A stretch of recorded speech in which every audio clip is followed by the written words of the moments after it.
اعوذ باللہ من الشیطان الرجیم، بسم اللہ الرحمن الرحیم۔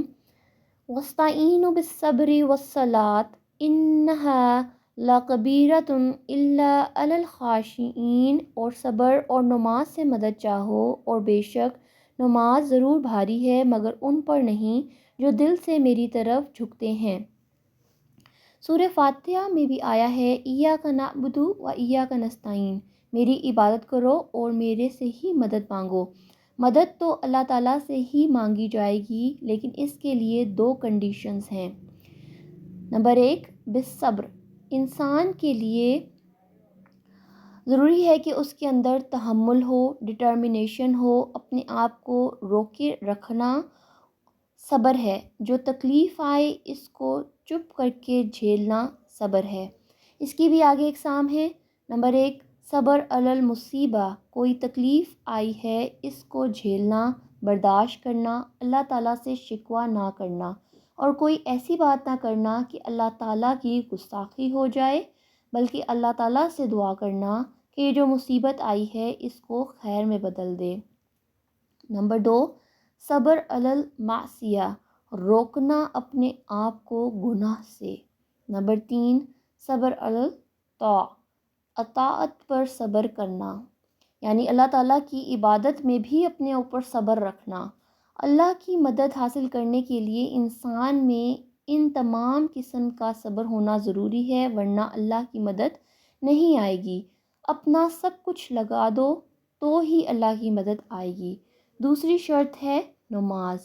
مومن جو صبر کرتا ہے اس کا اصل سہارا اللہ پر ایمان ہے۔ جتنا ایمان پختہ ہوگا اتنا ہی صبر کرے گا۔ نماز حقیقت میں ایمان کے اندر جان رکھنے والی چیز ہے، ایمان کو قوت دیتی ہے اور تازگی لانے والی شے ہے۔ پھر اللہ تعالیٰ فرماتا ہے وَإِنَّهَا لَكَبِیرَةٌ، یہ نصیحت جو تمہیں کی جا رہی ہے صبر اور نماز کی، اس میں کوئی شک نہیں کہ یہ بہت بھاری نصیحت ہے۔ إِلَّا عَلَى الْخَاشِعِینَ، مگر ان فرمانبردار بندوں کے لیے نہیں مشکل جو بہت صبر کرنے والے ہیں اور نماز کو خشوع و خضوع اور اہتمام سے پڑھنے والے ہیں، یعنی کہ باجماعت۔ اللہ تعالیٰ فرماتا ہے کہ ہماری مدد آئے گی ان 2 شرائط کو پورا کرنے کے بعد، اور یہ بہت بھاری شے ہے، مگر ان کے لیے نہیں جو اللہ سے ڈرتے ہیں۔ إِنَّهَا لَكَبِیرَةٌ کا اگر مطلب دیکھا جائے تو ایسا معلوم ہوتا ہے جیسے پورے رکوع کے بارے میں اللہ تعالیٰ یہ فرما رہا ہے، جیسے کہ فرمایا گیا اللہ تعالیٰ نے پہلے کہ میرا عہد پورا کرو، مجھ سے ڈرو، کتاب پر ایمان لاؤ، یعنی حضرت محمد صلی اللہ علیہ وسلم کی پیروی کرو جو ان کے لیے سب سے مشکل کام تھا۔ میری آیت کو تھوڑی قیمت میں نہ بیچو، حق کو نہ چھپاؤ، باطل سے نہ ملاؤ، نماز قائم کرو، زکوٰۃ دو اور رکوع کرنے والوں کے ساتھ جھکو۔ صبر اور نماز سے مدد مانگو۔